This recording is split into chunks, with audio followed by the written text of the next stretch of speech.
असं बोलायलीस जसं काही पंक्तीलाच बसायचं आहे आणि समोर श्रीखंड पुरीचं ताट बी ठेवलंय आणि पंक्तीला बसल्यावर म्हणतात की नाही करा सुरू तसं आहे. कमळे तूच काय तो घे बाग, मला नाही घ्यायचा. फिरून फिरून गंगावेश नुसता अभ्यासावरच येते असतो, मला नाही करायचा अभ्यास. ए काय बोललीस? विसरतेस का आपण इथं कशासाठी आलोय? निंगे आपलं एवढं मोठं सपान डोळ्यात घेऊन आपण इकडे आलोय, विसरायचं नाही आधीच सांगून ठेवतो. आता मी काय म्हणतो, आपल्याला जर आपली मतं मांडण्याची संधी मिळते तर मग मागं कशाला हटायचं? हा अगं आपण जे काय शिकतोय, जे काय अनुभवतोय ते जगासमोर सांगितलंच नाही, जगासमोर मांडलंच नाही तर मग काय उपयोग आहे आपल्या शिक्षणाचा? उगा काय पोपटासारखं बोलत बसायचं? निंगे आपल्याला असं काहीतरी करून दाखवायचं ज्यानं आबा आणि आईच्या डोळ्यात आपल्याबद्दल अभिमान वाटेल. अरे काय तू, माझ्या स्कूलच्या डान्स कॉम्पिटिशन मध्ये माझा 2nd नंबर आलाय ना. अच्छा क्या बात आहे, कॉंग्रॅच्युलेशन्स. चल उद्या तुझ्यासाठी एक छान गिफ्ट घेऊन येतो मी. Pinky promise. Pinky promise.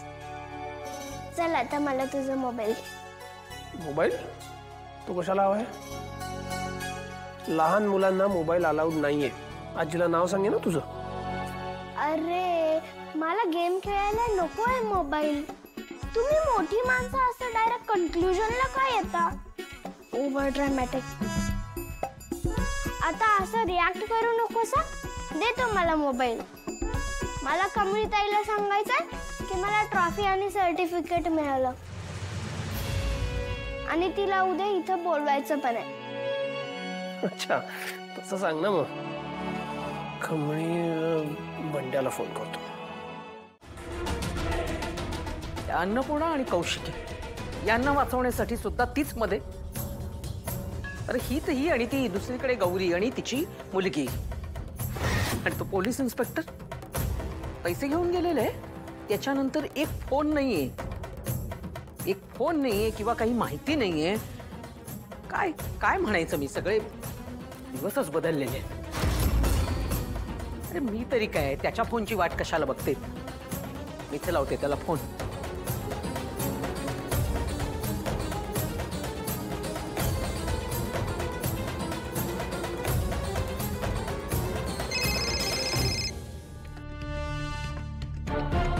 नमस्कार सुर्वे साहेब. काय बरेच दिवस झाले, काय फिरकलाच नाही. काही कळलं का गौरीचं आणि तिच्या त्या मुलीचं? नाही अजून मॅडम. सर्च सुरू आहे आमचं आणि लवकरात लवकर आपल्या काहीतरी हातील नक्की लागेल. आणि आपलं ठरल्याप्रमाणे जे काय कळेल त्याआधी तुम्हालाच कळवणार मी. डोंट वरी. मला माहिती नकोय. ती गौरी आणि तिची मुलगी ती कुठे आहे? ती जिवंत आहे ना? त्यांचा शोध घ्या आणि कुठे आहे तेवढं मला सांगा. हो मॅडम, पण तुम्हीच म्हणाला होता ना गेली 17-18 वर्ष त्या बाईला कोणीही शोधू शकलेलं नाहीये आणि हे काम आत्ताच आलंय माझ्याकडे. थोडं पेशन्स ठेवा.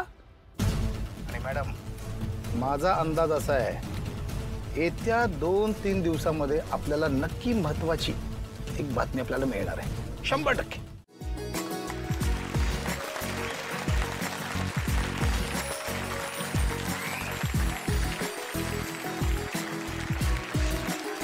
आज चक्क टाळ्या वाजून स्वागत करताय माझं. एवढं खुश का? असणारच ना सर, आज लेक्चर नाहीये म्हणून. काय स्टुडंट्स मिळालेत मला, लेक्चर नाही म्हणून खुश होत आहेत. Anyway, I know you all are excited because of the debate competition we are going to have today. Students, let me tell you, ह्या अशा डिबेट कॉम्पिटिशन्सना नुसतं आपण ऐकायला जरी बसलो ना तरी आपल्याला खूप फरक पडू शकतो. बिकॉज अशा कॉम्पिटिशनमधून आपल्याला भरपूर वेगवेगळ्या विषयांबद्दल, for example culture, science, human emotion, politics, research, अशा बऱ्याच विषयांवरती वेगवेगळे पर्स्पेक्टिव्स आणि मतं आपल्याला ऐकायला मिळतात. Which is why we have decided की आपण एव्हरी फ्रायडे असे डिबेट सेशन्स कंडक्ट करणार आहोत. कारण अशा वेगवेगळ्या विषयांवरती व्यक्त होणं खूप महत्त्वाचं आहे. मुळात म्हणजे आपलं मत मांडणं इम्पॉर्टंट आहे. बरोबर?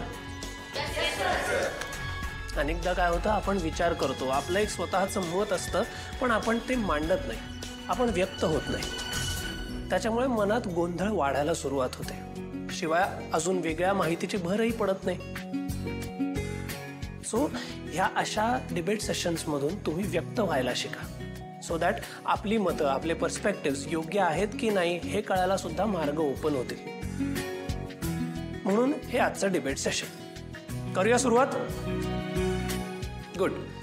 आय गिव्ह यू 5 मिनिट्स, मग सुरू करूयात. थोडं दुखेल. झालं. काय करता मावशी तुम्ही? राहू दे, करतो मी. मावशी, मला सांगा काय झालंय तुम्हाला सकाळपासून? तुम्ही खूप अस्वस्थ दिसताय. काही प्रॉब्लेम आहे का? काय नाही हो, ते आठवण यायला लागलेली. कोणाची?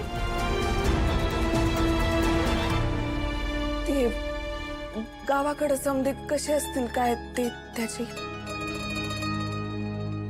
मावशी, हे बघा, माणसाच्या मनात जर काही असेल ना तर लगेच सांगून मोकळं व्हावं, बरं वाटतं. सांगा बघू मला काय झालंय नक्की? काय नाही हो, जीव जरा घाबरा घुबरा झालता एवढंच. तुम्हाला ते सांगू, गावाकडे जेव्हा मला कसं नुसतं व्हायचं ना, तेव्हा मी देवीच्या देवळात जाऊन बसायचो. आई तुळजाई सोबत मन मोकळ्या गप्पा मारल्या, तिच्यासमोर मन मोकळं केलं ना की लई बरं वाटायचं जीवासनी. अहो मावशी, आपल्याकडे आहे ना आई तुळजाईचं देऊळ. मी एक काम करते, आपल्या उषा मावशी आहेत ना, त्यांना सांगते तुम्हाला देवळात घेऊन जायला संध्याकाळी. खूप छान देऊळ आहे, तुम्हाला बरं वाटेल.